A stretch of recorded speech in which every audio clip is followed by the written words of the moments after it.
Welcome back to Z-Tech Advisor channel. In this discussion, we're going to delve into the concept of deperimeterization and the necessity of adopting zero trust to fortify your networks. Let's start with understanding deperimeterization. It refers to the dissolution of the boundary that separates an organization from the external world.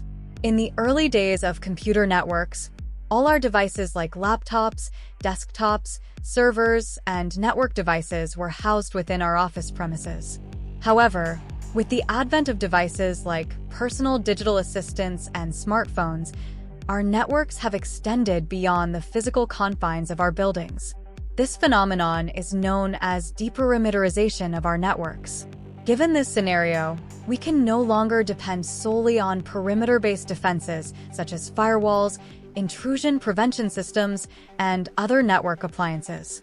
We need to safeguard our systems and data using multiple layers of encryption, secure protocols, data-level authentication, and other host-based protection mechanisms. Deperimeterization is beneficial from an operational standpoint. It enables us to cut costs, conduct business transactions from anywhere globally, and become a more agile organization. The shift to the cloud has significantly enhanced our ability to carry out secure operations within a deperimeterized architecture. However, deperimeterization has been driven by the migration to the cloud, the rise in remote work, the adoption of mobile technologies, the use of wireless networks, and a shift towards outsourcing and contracting. This brings a lot of risk if we're not cautious. Let's consider mobile devices. When I started my career in IT nearly 20 years ago, networks primarily consisted of servers, desktops, and a few laptops. However, over the past decade, the types of devices that constitute our networks have expanded to include mobile devices like tablets, smartphones, and countless other devices that form the Internet of Things. With this ever-expanding range of devices on our networks, it's crucial to consider the unique challenges that each of these devices introduces into our organizations. Our organization must first decide if it will allow these devices to connect to the network, and if so, what security policies will mitigate the risk that these various devices will introduce. Each device can connect to multiple networks, including our organizational wireless networks, the untrusted internet over cellular, the user's home network, and even hotel or coffee shop wireless networks when our employees are traveling for business. While we can't control all these networks, each one introduces security risks into the devices, which in turn introduces them back into our organizational networks. With the shift to the cloud, many organizations are storing their critical data either in public cloud offerings like AWS, Azure, or Google Cloud Platform, or they're storing that data in software as a service offerings. Either way, the data now extends beyond the perimeter of your network, and this too is considered a form of deperimeterization. Increasingly, our employees are working remotely, whether from their home, a hotel room, or a co-working space. Because of this increase in the number and type of locations being used, these employees and their data are also outside our traditional perimeters of the corporate network. When they're working outside of our corporate offices, our employees may also be using different types of connections back into our networks. For example, when they're working from a hotel or their home office, they might be using a wireless network, a cellular modem, or being directly connected to an Ethernet connection over a Cat5 or Cat6 cable. As the owner of the office network, you won't have much control over which type of network they're connecting back to you over, so it's always the best practice to implement a concept known as zero trust to ensure the security of your corporate network and your corporate data. In traditional networks, we used to believe that our networks and our users were trusted because we gave them access to our data. But under a zero trust model, that is not the case.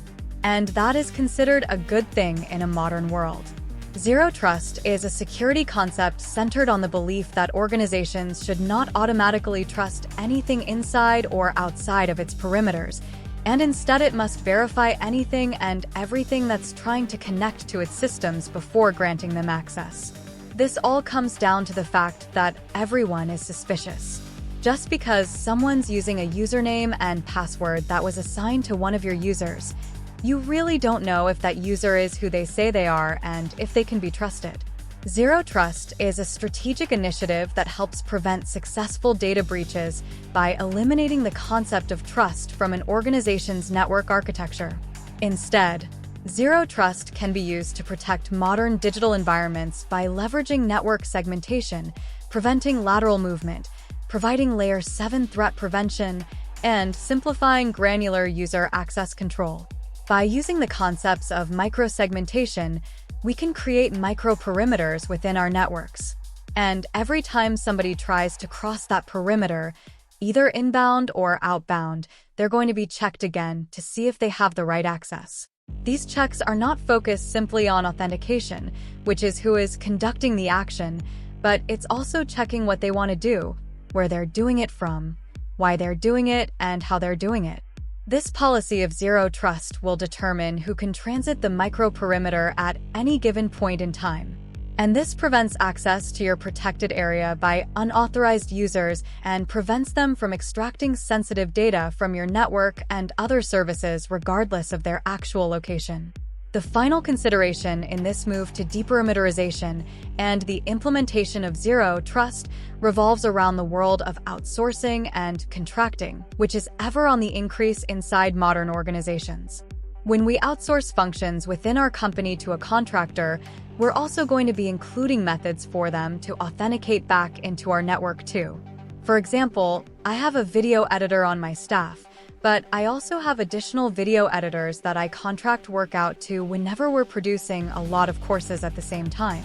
Now both of these video editors need to access our file servers to access the videos that I recorded so that they can do their job and make the final video that you're going to see. My own staff video editor can simply access it from our local internet, but my contracted video editor can't do that because they're not located in or near our offices. Instead, we have to implement the concept surrounding deperimeterization to allow them to securely access cloud-based file shares under our Zero Trust policy so they can access those files and perform their necessary job functions. As you begin to work with outsourcing and contractors, it's always important to identify what data they need access to, where it is currently being stored, and how you're going to move that across the perimeter to give them access to the data while keeping it secure. And that's it for today's tutorial, folks. Hopefully, you found this guide helpful. Don't forget to like this video if you enjoyed it and subscribe to our channel for more tech tips and tricks. Thanks for watching, and until next time.